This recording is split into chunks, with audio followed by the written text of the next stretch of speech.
Welcome to the session. Today we are going to discuss about Coulomb's law, and we will also see the problems based on the Coulomb's law. Before that, let us have some discussion about why Coulomb's law is relevant to our subject and what is the necessity of studying Coulomb's law. So what we are doing in our subject is that we are studying about electromagnetic waves. When something creates energy, it also emits the radiation. Depending upon the amount of energy, the object will emit different types of electromagnetic radiations. So if I give you some example of electromagnetic wave, the very much normal and common example or natural example of electromagnetic wave is light. Light is also an electromagnetic wave. If you are able to see light, that means there is a particular wavelength related to that light. In light, we can see different colors. We can distinguish between the things and matters and the materials with respect to their colors. And every color has a unique wavelength. And they emit the energy radiation in terms of various wavelengths, and we are able to distinguish between the colors in the example of light. So, when we studied, suppose, say, mechanical waves and all, they travel across some medium. There is requirement of a medium to travel the mechanical waves. Like when we have some earthquake, it shakes the earth's surface, the crest gets vibrations and it gets shaken. But if you come above the surface of earth, there is no effect of that earthquake. But that is not the true for the waves. They do not need any particular medium. Of course, they can also travel in medium according to the material properties. But space is their medium where they can travel. They don't need any physical medium where they have to travel actually. So further we know about electromagnetic waves that they propagate. They travel from one place to another place in the space. Now from where do we get these electromagnetic waves? We get, say, we use mobile phones and all, and we get them from the signals, say from TV stations, mobile stations, and they travel in the space surrounding us. But we are not able to see them. And what these signals are coming, they are like a particle-less object, like there is no direct movement of electrons in space. Electrons move in the antenna, then the power stations or the cell towers or the mobile antenna, but they do not get out of the system. But the vibration of these electrons creates the waves in the space. So this energy, the emitting energy, it comes basically from the electrons. Sorry. So what are these electrons? These are available in all kinds of atoms. In every atom there is a basic particle which is rotating around the nucleus is electron. So electrons are available everywhere, and these electrons, we can say, are the basic generators of the electromagnetic wave. And what are these electrons? These are simple charges. So electron is a material, they vibrate and they emit energy in the form of photons. And these photons propagate across the universe. We get satellite communication, we get mobile communication, wireless communication. There are many kind of communication ways where the waves are occupied by the space, and these waves are made up of these photons, the photons energy which is coming out of the vibration of electrons, and this is happening inside the circuit. The movement of electron, which is nothing but the current, is all happening inside the circuit. So these electrons, which are the charges, is the basic thing which is required. So for studying electromagnetic wave is something which is time varying property. It is changing with respect to time and space. So for complete understanding of waves, we have to understand the meaning of this particular concept. If we concentrate on the concept of electromagnetic fields, say if we have electromagnetic fields, so how this particular word is created? So if we concentrate on electromagnetic, this particular term is combination of two further words. So it is, first thing, it is related to electric field. Second, it is related to magnetic field. So electromagnetic fields is combination of two concepts. One is electric field, another one is magnetic field. So electric field, electric means related to electricity. What is electricity? The electricity is the movement of current. When we say current is flowing, then we say that there is movement of a charge, and that charge is negatively charged particle. We call it as electron. If we discuss the broad meaning of field, what is field? Field we can define in a simple way like any place where number of forces are acting together. For example, if we consider a playground in the field of games where number of players act together to win, or if we consider a classroom in the field of knowledge where number of forces act together to gain knowledge. Similarly, electric field is a place where number of electric forces act together to flow the current. And when this current flows across the antenna and all, and then this energy goes out of the antenna and it gets travel in the form of wave. So first we are having a concept of electric field. In first part we will discuss about the electric field. In that we will specifically discuss about electrostatics. So similar concept we can get from magnetic field as magnetostatics.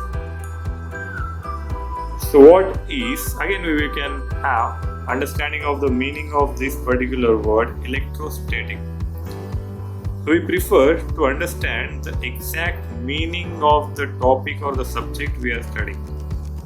It gives us more clarity about the topic. Before studying any topic, we should first realize the meaning of the topic, meaning of the subject, what exactly it means. It helps a lot to understand the topic in an easy way. The electrostatic is combination of again two words. First is the electric field, what we have described here. So this is electric field, electro related to electric field, static which is in rest. Who is at the center of all this story is a charge, an electron.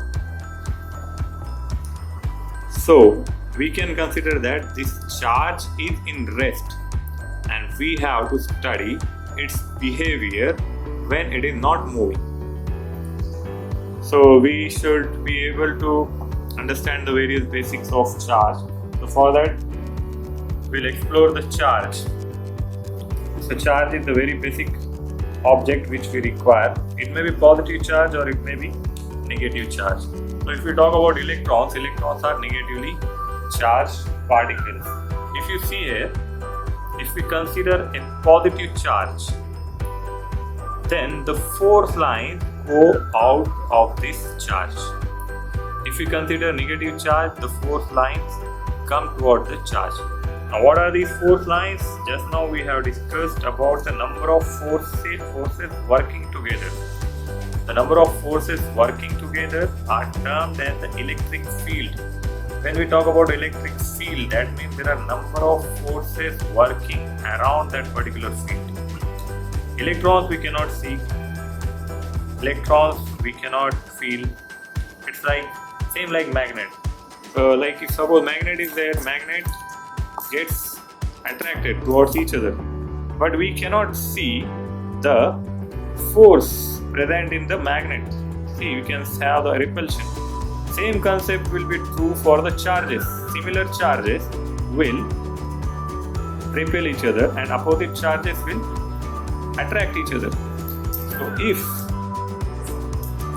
there is something across this magnet, there are some force lines across this magnet which is repelling or attracting the another magnet. But can we see the force lines around the magnet? We cannot see, but we can feel it.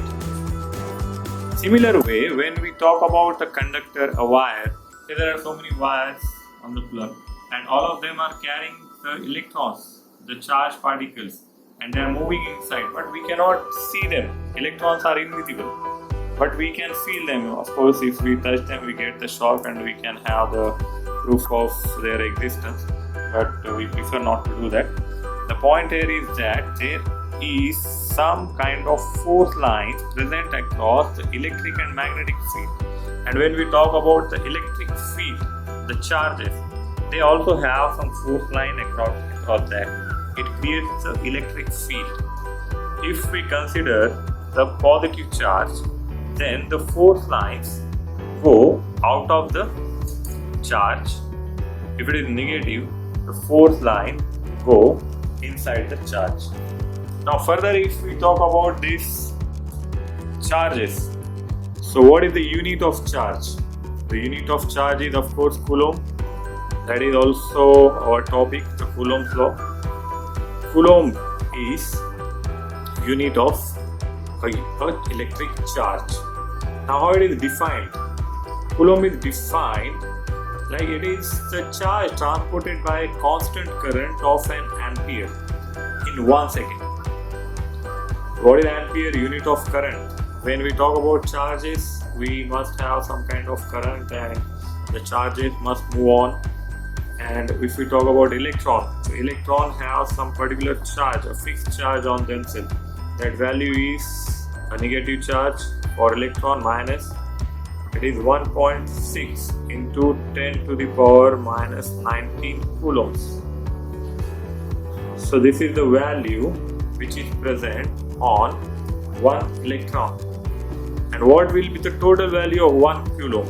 Usually this question comes in multiple choice questions about the what is the how much charge is present in the coulomb, 1 coulomb. Many students they write the value of charge on electron, but 1 coulomb is not about 1 electron. It is about a current of 1 ampere in 1 second. So that value comes across 6.25 into 10 to the power 18 electrons. So in 1 coulomb you can see we have huge amount of electrons. There are many electrons traveling across particular area. So in previous session we have seen the charge types. We'll wait for its constant thing. Let it be. The camera is having some problem. Let's wait.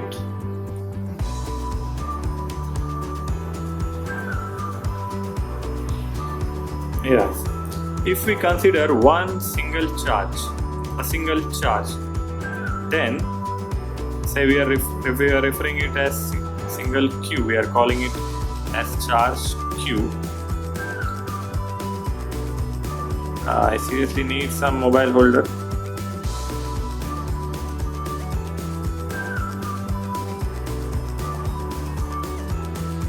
Okay, I think after this lockdown gets completed, I must get a mobile holder.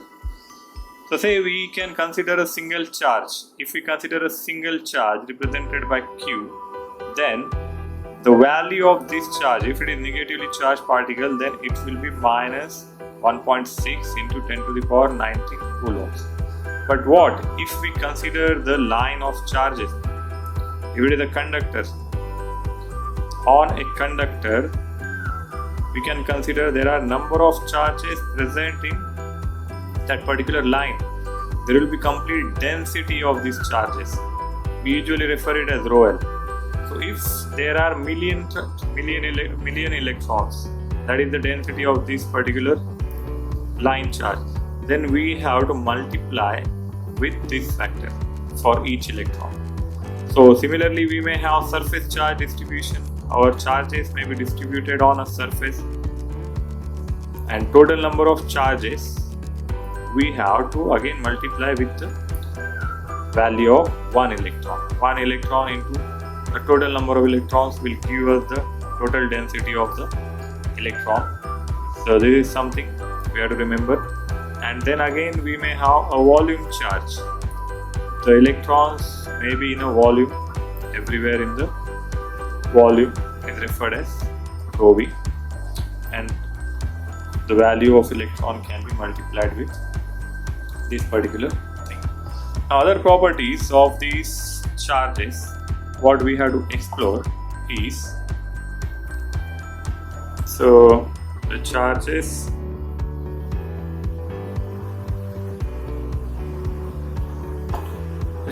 follow the same rule like we have discussed about any normal magnet. They attract each other and they repel each other if there are similar charges. So if we have two positive charges, here this is one plus charge positive, this is another positive charge, then they repel each other. And if there are like charges, if there are opposite charges, one is positive and one is negative, then they attract each other. That is also nature's law that opposites attract.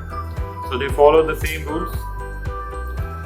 Now, what we have discussed that for positive charge, the force line, they go out. So you can see they go out of these charges in all the directions. And if this is a positive charge, and if there is a negative charge in nearby region, then they get attracted. And for negative charge, the force line is coming inside. So you can see. And if there is another positive charge next to this negative charge, he is also applying some force line on this charge, and there are the force line going out of this positive charge, and this negative charge is taking forces from both the charges. And all these force lines, electric field lines, are perpendicular to this particular charge. That we will discuss in the topic of electric field intensity. What we have to understand here is that we have to study the force between the charges. The Coulomb's law is all about the force between the charges. So that we have to discuss. Now let us have a discussion on Coulomb's law. So we have Coulomb's law with respect to charges. So forces between charges are given by the Coulomb's law. Briefly discuss about the Coulomb. The full name of Coulomb was Charles Augustin de Coulomb, and he published this thing in 1783. So if we talk more about Coulomb was a French scientist, and basically he was in army. He was an army man, and he was an engineer in the army, and he was involved in various construction of the forts also. And he made one fort which was entirely made up of wood. Why usually I discuss about the scientists and their multidisciplinary knowledge, which is to just give you an idea that one person may have a particular field, but he can parallelly excel in another field by using the knowledge of the previous one. So all of us should try to do that. So this is about the Coulomb. Now we'll discuss about the Coulomb's law. What Coulomb stated that the force between two charges, if we consider two charges. So we have charge Q1 and we have charge Q2. If we consider two charges separated by some distance, say some distance r, then he stated that the force between these two charges will be proportional to the product of the charges, because charges have some value, they have some particular magnitude that we will see in example, and these forces will be inversely proportional to the square distance between them. These are the statements given by the Coulomb's, and Coulomb's law was basically inspired by the Newton's third law of motion. So there was Newton's law of motion, the third law. Actually, what was the basic Newton's law of motion? Newton stated that every action, basically what we can say, that every action have equal and opposite reaction. That was the statement of Newton's. Based on that particular Newton's law of motion, the force between two charges was given by the Coulomb's. In Newton's law, if someone apply force, physical force on another object, there is some equal and opposite force. It also depends upon the magnitude and all that we have discussed already. So basically, this is Coulomb's law. So if we want to write it in the form of some formula, then we have to add the constant of proportionality by adding these two statements. So what it comes as, force is equal to K Q1 Q2 by R square, where this K is constant of proportionality.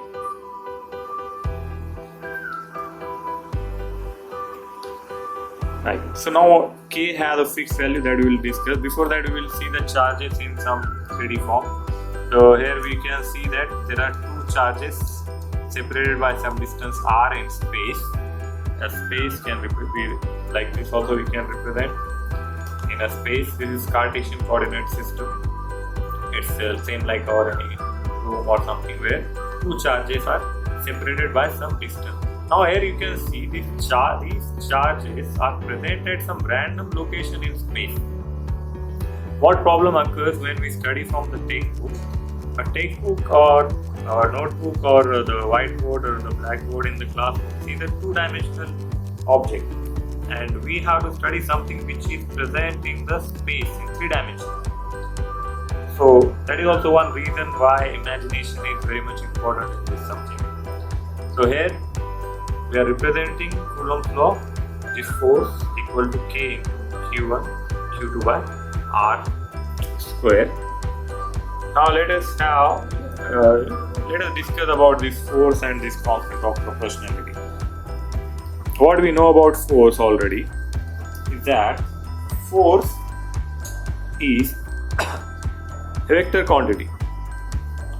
Force is a vector quantity. It has magnitude as well as direction. So we are talking about force which is vector and then it is operating in space. So now in many practical cases, examples, there may be many charges present in space, and examiner may ask you that find out the force on Q1 due to Q6 or Q5 or Q2 or all of them. So if Q1 is applying force on everyone, we can find out the force applied by Q1 on all other charges. The charges, say in this particular case, are available in static condition, and what we have to do is to find out the force on different charges due to particular given charge, because everyone is applying force on everyone. So force may be attractive force or force, maybe the repulsive force, but there is some kind of force which is applied by charges. So here we will discuss about the constant of proportionality. Its value is constant. It is given by 1 upon 4 pi epsilon. So we will try to explore. When we talk about space, and in space we are talking about electric field, and the charges, they are more related with the spherical shape. So of course no one has seen the charge, and charge can be represented as a dot, a point. For our understanding purpose we are exploring it, but whenever we explore it in all directions, the shape what we get can be of a spherical shape.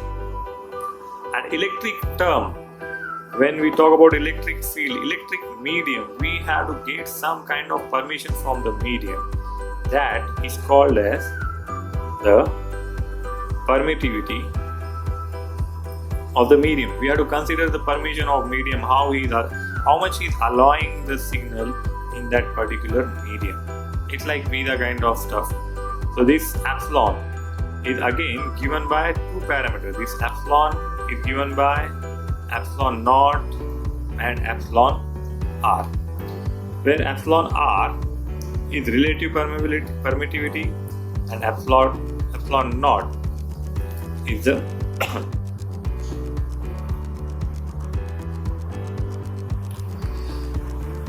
so say if we consider the free space, for free space the value of epsilon r is not considered, it is considered as 1. If we multiply with any value, it becomes the same value. So the only epsilon what we are considering for free space is epsilon naught. So this one we can write as 1 upon 4 pi epsilon naught, for epsilon r is equal to 1, and epsilon naught is also a constant value. So let us calculate these values.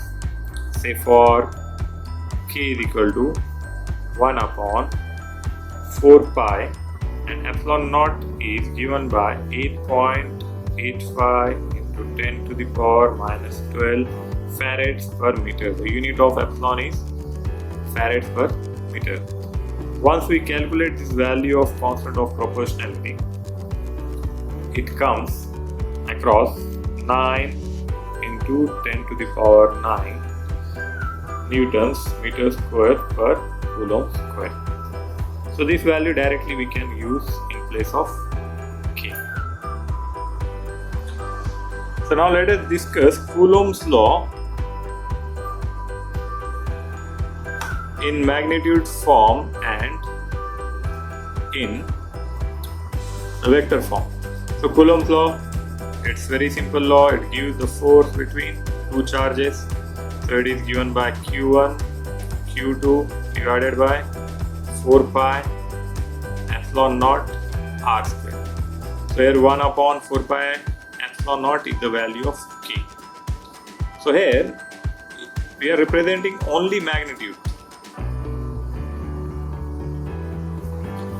But as we discussed, force is a vector quantity, and if we have to represent force in vector form, we have to give one bar on the head of F, and we have to add the direction component. So this is the magnitude Q1, Q2 by 4 pi epsilon naught r square, and we will call direction as AR cap. Now let us discuss about this direction in more detail. Now what we are talking about is calculation of force applied by a charge on another charge, or applied by multiple charges on a single charge, or applied by single charge on multiple charges, or whatever may be the case. So when we consider these charges in space, we can have three axes. Here we can consider any three reference axes. Here we have height z, say this is our x or y, and this is the remaining axis. So what are the distances of these charges we have to find out. So if they are applying force on each other, to find out their exact force, we must know the magnitude and the direction component. So we draw some distance vector between the charges, and this vector, distance vector, is part of the direction. So this vector will define some distance vector.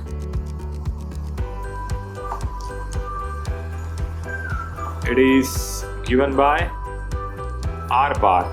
So this is magnitude of the distance. This is the magnitude of distance, which is already part of this expression.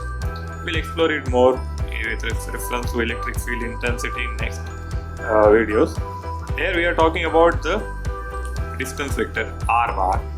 So this vector will be combination of magnitude and direction. So magnitude of this is say simply r or mod of r, and its direction we are denoting as ar cap. So this is the simple formula of any vector. Vector is equal to magnitude into direction. So if this is our direction vector, there we have the magnitude and the direction. So from here, if we have to find out the direction, there is direction component ar cap. So this ar cap can be given by, so we'll send this mod of r to the LHS. So it will be r bar by r. So this is also called as unit vector. So direction is also called as the unit vector. So if vector is equal to magnitude into direction, then direction is equal to vector by magnitude. So we can keep this value of ar cap in the expression of force in vector form. If examiner asks us to find out only magnitude, this simple expression is enough. But if examiner wants us to find out the vector, then we have to add the direction component. The direction component is ar cap, which is given by r bar by r or mod of r. So let us discuss the required data and the examples. So I think it's already. Let us continue it in part 2 video.